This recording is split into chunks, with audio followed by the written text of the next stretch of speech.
Hi, and welcome back to Neil's Han Dynasty. Please like, share, and subscribe. Buy some silver and some platinum and some crystallized osmium. It's not financial advice, it's just good advice. And be kind, helpful, and grateful. It's better than being a jerk. Uh, I'm going to interrupt this show a lot because I've been doing lots of reports on it, and it's basically an I told you so report, but from someone else. It's from Isa, Africa. Burkina Faso citizens raised 220 million for Ibrahim Trudeau. It's about 2 hours old. Let's get to it. African-led development. Today, we're diving into an extraordinary story of citizen power and financial empowerment that's making waves across the continent. Buckle up as we explore how Burkina Faso citizens have raised a staggering $220 million for President Ibrahim Traore's visionary development projects. Are you ready to witness the dawn of a new era in African finance? Picture this: a nation united, not by foreign aid or IMF loans, but by the collective will of its people. That is exactly what's happening in Burkina Faso right now, indeed. Another thing that means is I don't think these people, you're in here, but you'll agree by the end of this, there's no way in heckfire a CDBC will be accepted by these countries in West Africa. And you'll see as the story progresses. I will narrate more. It's exactly what's happening in Burkina Faso right now. President Ibrahim Traore, a leader who's captured the hearts and minds of his people, has achieved something truly remarkable. Through a government bond initiative, Burkina citizens have demonstrated their unwavering support for their country's future, raising an incredible 129 billion CFA francs. That's about 220 million. But what makes this achievement so special? And why should every Pan-Africanist be paying attention? Let me break it down for you because I am excited for Burkina Faso. Before we continue, just a gentle reminder to like and share our videos. Also, subscribe to the channel to stay informed on the latest African economic, political, and social developments, and explore how global geopolitics impact the continent. Now let's continue. Ibrahim Traore isn't your typical African leader. Since rising to power in 2022, he's been on a mission to redefine Burkina Faso's approach to development. His vision? A Burkina Faso that stands on its own 2 feet, free from the shackles of neo-colonial and imperialistic financial institutions. Traore's stance is clear: no more borrowing from the IMF or World Bank. Instead, he's championing what he calls endogenous development, a strategy that focuses on leveraging local resources and playing to Burkina Faso's strengths. It's a bold move, but one that's resonating deeply with the Burkinabe people. It's also a new way of doing financing to take out central banks around the world if people are paying attention, and they are. But here's the million-dollar question. Can a country truly develop without relying on traditional global financial institutions? Traore and the people of Burkina Faso believe so. Do you agree with that? Drop your thoughts in the comments below while we continue. Now let's talk strategy. Developing a nation isn't cheap, and Burkina Faso, like many African countries, has significant infrastructure and economic needs. But instead of turning to the usual suspects for funding, Traore has taken a different approach. First, he established a national treasury bank to raise money for structural projects. President Ibrahim Traore established the bank as part of his strategy to fund Burkina Faso's development without relying on international lenders like the IMF or World Bank. This bank serves as a mechanism to raise money domestically for structural projects. By directing government agencies, individuals, and organizations to deposit with the national treasury, Traore aims to tap into local resources and citizen support. This move alone signaled a shift towards financial sovereignty, but Traore knew more was needed. That's where the government bond initiative comes in. On April 11, 2024, Burkina Faso's public treasury launched its first bond issue of the year. The goal? To raise 120 billion CFA francs on the regional financial market. It was a bold move, a test of the nation's financial credibility and the people's trust in their government. And boy, did the people deliver. Not only did they meet the target, they smashed right through it. The bond issue was oversubscribed, raising a total of 129 billion CFA francs. That's 108% of the initial goal. Might I say, it's also a way to get 100 billion CFA francs, which is the French-controlled euro money that they're being forced to use in this part of Africa, the Sahel region of Africa. It's a good way to get that money out of your system since they're going to come up with their own money soon. So it's a double-edged sword. It's a good thing he's doing. Let that sink in for a moment. In a world where we're often told that African nations can't fund their own development, Burkina Faso's citizens just proved otherwise. This isn't just about money. It's a powerful demonstration of trust in Traore's government and his vision for the country.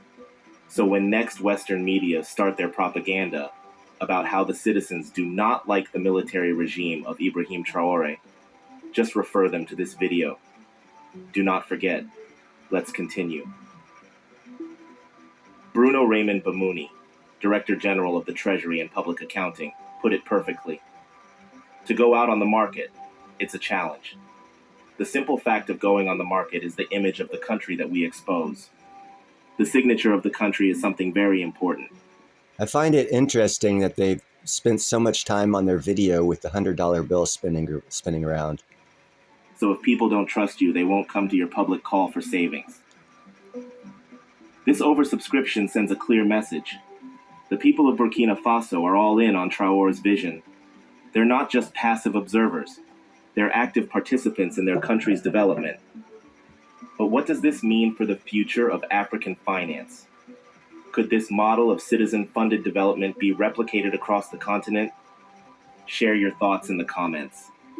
Or could a bigger nation who wants to reform their economic system and tax system follow that as a social experiment being worked out here to see if it might work in a larger economy? I wonder. So, where is all this money going? Traore's government has a long list of development projects in the pipeline, and they're not messing around.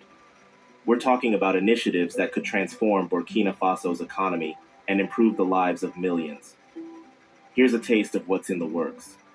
A tomato factory to boost agricultural processing is nearing completion. A gold refinery to add value to one of the country's key exports is being built. Development of mines that the government took over from foreign companies. A train component manufacturing plant. I did a video. The company most affected by them taking over mines of other countries, I think it's Barrick Gold. It's, I believe, an English company. They were the ones that owned the mines. They got paid, but they got paid like one of the mines was for sale for like 300 million. They got paid 60 million, and so they didn't get taken advantage of on the sale. But with all the crimes that this companies have been doing in Burkina Faso, if they were to get any money, I'm sure they'd be happy. And that's why you haven't heard about that in the news, except for here on Niels Han Dynasty. And watch my videos. That will be the first in West Africa. Extensive road works to improve infrastructure. Agricultural projects to enhance food security. Railway and airport modernization to boost connectivity. I've done reports Energy projects to power the country's growth. I've done reports and on that. And let's not forget that no development could happen without secure environment. Burkina Faso faces significant security challenges, primarily from jihadist groups operating in the Sahel region. I've done a These video insurgents on that. have destabilized large parts of the country, particularly in the north and east. The government recognizes the urgent need to strengthen its military capabilities to counter this threat. Some of the funds raised through the bond issue will likely be allocated to purchasing superior arms and equipment for the armed forces. This investment in security is crucial not only for protecting citizens, but also for creating a stable environment conducive to economic development and the implementation of various projects. By bolstering its defense capabilities, Burkina Faso aims to reclaim control over its territory and pave the way for sustainable growth. These aren't just pipe dreams. These are concrete projects that are already underway or in advanced planning stages, and they're all being funded by the people of Burkina Faso, for the people of Burkina Faso. But it doesn't stop there. The government is also eyeing new projects, including a nuclear energy plant. It's an ambitious agenda, but one that speaks to Traore's vision of a self-reliant, prosperous Burkina Faso. Now let's zoom out for a moment and consider the bigger picture. What does Burkina Faso's success mean for global lending institutions like the IMF and World Bank? And more importantly, what does it mean for other African nations? For decades, these institutions have been the go-to sources of funding for developing nations. But their loans often come with strings attached, conditions that many argue perpetuate economic dependence and hinder true development. Burkina Faso's approach turns this model on its head. By Yeah. raising funds domestically, they're not just avoiding debt, they're asserting their economic sovereignty. They're saying, we can fund our own development. Thank you very much. This could be a game changer for Africa. If other nations follow Burkina Faso's lead, we could see a shift in the balance of power in global finance. African nations could gain more control over their economic destinies, free from the conditions imposed by external lenders. But let's not get ahead of ourselves. This model comes with its own challenges. Not every country may have the internal resources or public trust to pull off what Burkina Faso has done. And there's always the question of sustainability. Can this approach provide the long-term, stable funding that development requires? What do you think? Is Burkina Faso's model the future of African development finance? Well, what I think is this: if they got that money up from a bond measure and they didn't tax their people to get that money up, what they need to start doing is I would suggest that they start taxing in a tariff form, not their people, but any government or business that wants to do business in the wealthy, mineral rich area of the Sahel region, charge them taxes and tariffs to pay for future development. That kind of sort of happens as you develop a nation. And, do a small tax on your people, 2 to 3% for local projects. And that could be definitely a very, very good role model. In my opinion, uh, most of West Africa is going to follow that model. And it doesn't involve BRICS. It walks directly away from the central banks and the IMF, and it walks straight away from CDBC or the possibility of it. So, for anyone out there who thought that we'd have a CDBC worldwide, that's out of the question. So, now what you got to ask yourself is where could it be easily deployed? The CDBC, that is. Well, in a free country where the people can revolt, and there, as Yamamoto said, there's a weapon behind every blade of grass. Or would you want to deploy a CDBC in communist nations, kind of sort of like what the BRICS nations are? Leave your thoughts in the comments below for sure on that one. Uh, Anyhow, just food for thought. You guys have a nice day. Make sure to do lots of research on your own before you invest, because people lie. Unfortunately, that's why you need to be kind, helpful, and grateful. But also don't be stupid. Have a good day.